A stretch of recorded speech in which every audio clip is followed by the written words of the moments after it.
কোনাকুনি। অর্থাৎ ধরো এটা একটা সমকোণী ত্রিভুজ, এটা লম্ব, এটা ভূমি, এটা কি অতিভুজ। কি চেয়েছে? অতিভুজ চেয়েছে। অতিভুজ অর্থাৎ সব থেকে সোজা এবং ছোট রাস্তা, যাকে আমরা বলছি সরণ বা ডিসপ্লেসমেন্ট। তাহলে দেখো অ্যাটলিস্ট এই মানটা চেয়েছে।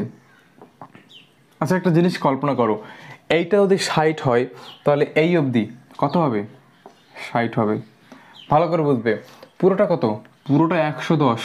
110 থেকে এইটুক 70, তাহলে এইটুক কত হবে? 110 থেকে 70 বাদ দিলে কত হবে? দেখো তো কত হবে? 40। তাহলে এইটুকুর মান কত? 40। আচ্ছা আমরা লম্ব পেয়ে গেছি, ভূমি পেয়ে গেছি, কি বের করতে হবে?